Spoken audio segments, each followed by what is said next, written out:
هەر لە نێو کۆڕبەندی پەروەردەی هەولێردای لە خزمەت مامۆستا حەسەن سامی بەڕێوەبەری سەنتەری پێشەنگای نێودەوڵەتی هەولێر. مامۆستا جان بەخێر بێت.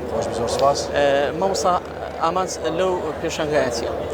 بڵێ وەکو سەرەتا و کاری سەنتەری پێشەنگای نێودەوڵەتی هەولێر هەمیشە هەوڵمانداوە پاڵپشتی حکوومەت بین لە هەموو بارەکاندا. وەکو دەزانن لەگەڵ دەست بەکاربوونی کابینەوەی حکوومەتی کوردستان کوردستان وهروە دواتر گەشە سەندنی ئابووری کارێ کوردستان بەخۆیەوە بینی وەکو سەنتەری پێشەنگا بە هەڵمانزاری ئەم ببینە بەشێک لەو پێشکەوتنە. بۆیە لە سەرەتای ساڵی 2023 لە ڕێگای دادانی پلانێکی درێژخایەن با بڵێن چەندین پێشەنگا ئەنجام بدەین کە پێشەنگەکان بریتی بوون لە پێشەنگای ئۆتۆشۆ بوو لە بواری ئۆتۆمۆبیل، دواتر پێشەنگای جوانکاری ناوماڵ بوو، دواتر پێشەنگای کتێب بوو، کۆتایی پێشەنگامان پێشەنگای هەولێر بەڵد ئەکسپۆ بوو کە یەک لەو پێشەنگانە بوو کە ناوبانگەکی جیهانی زۆر لەخۆ وەرگرت لەبەر ئەو سەردانیکەرانە وارەوە ئەو گرێبەستانی کە تێدا ئەنجامرا لە درێژی ئەو چالاکیانەوە بە پێی پلانی خۆمان ئەمە دامە نابوو کە پاڵپشتی حکوومەت بین لە هەموو بارەکان وەکو پێشتر ئاماژەم پێکرد. بۆیە بواری پەروەردەژێکێکی لەو بوارانە بوو کە بە پێویستمان زانی ئەو بوارە بەسە بکەینەوە و هەروەها پاڵپشتی کەرتەکە بین لە ڕێگەی ئەنجامدانی دووەمی پێشەنگای نێودەوڵەتی بۆ پەروەردە و فێرکردن و تەکنۆلۆژیا. مامۆستا بانکێشتەکان لەسەر بنچینەی چی بوو؟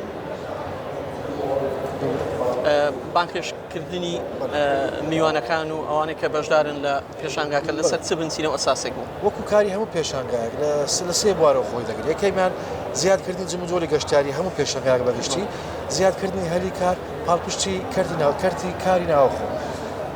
پێشەنگای میچ 2023 درێژە پێدەری پێشەنگای میچ 2019 بوو کە بۆ جاری دوم ئەنجام بدەردەهێنان لە هەولێری پایتەخت.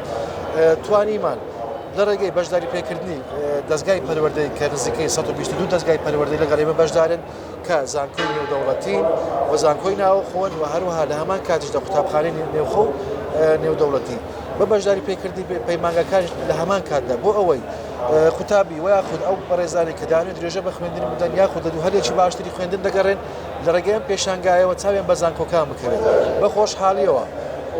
68 زانکۆی نێودەوڵەتی لەگەڵ ئێمە بەشدارە کە ئەو زانکۆیانە لە سەرانسەری جیهاندا قوتابی وەردەگرن و ئۆفەری باش دەنە قوتابی. بۆیە ئەمەش وەکو کاری هەمیشەیی خۆمان هەوڵماندا ئەو زانکۆیان لەگەڵ پێشەنگای نێودەوڵەتی هەولێر لە پێشەنگای میچ بەشداری پێ بکەین. لە درێژە پێدەری میچ کە بۆ 4 ڕۆژ بەردەوام دەبێت لە 25 تا 28 وەکو پاڵپشت بۆ وەزارەتی پەروەردە و خوێندنی باڵا لە هەمان کاتیشدا بتوانین شتێک پێشکەش ئەو دوو وەزارەتە بکەین. بە خۆشحاڵیەوە بە ڕەزامەندی بەڕێز جنابی وەزیری پەروەردە دکتۆر ئالان توانیمان ئەم کۆڕبەندەش ڕێک بخەین بە سەرپەرشتی جەنابیان کە توانیمان بە جوانترین شێوە ئەو میوانە بەڕێزانەی کە سەردانی پێشەنگا دەکەن و هەروەها لە وڵاتانەوە داوت کراون بە پێشەنگا لە ڕێگەی ئەم کۆڕبەندەوە کۆ بکەینەوە. مامۆستا ئەو پێشەنگای هیچ ئۆڤەرێکی تێدایە بۆ داشکان لە خوێندنیان بۆ جۆرێک لە شێوازەکانی داشکان بەگشتی؟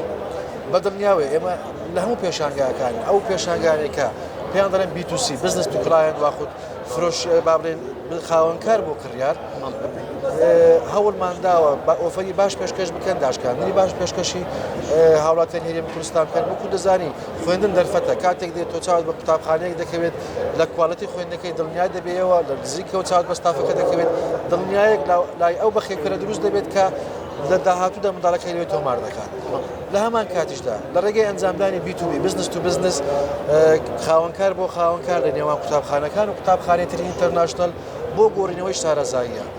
لە ڕێگەی ئەم کۆڕبەندەوەش ئەنجامدانی کۆبوونەوەی B2G کە بزنس تو گەڤەرمنت خاوەنکار بۆ حکوومەت کە لە نزیکەوە چاویان بە کاربەدەستانی حکومی بکەوێت کە چاویان بە بڕیاردەری ئەو وڵاتە بکەوێت بتوانن ئەو کاڵاو ئەو نمایشانێک کە هیچانە بواری پەروەردەدا پێشکەشی حکوومەت بکرێت.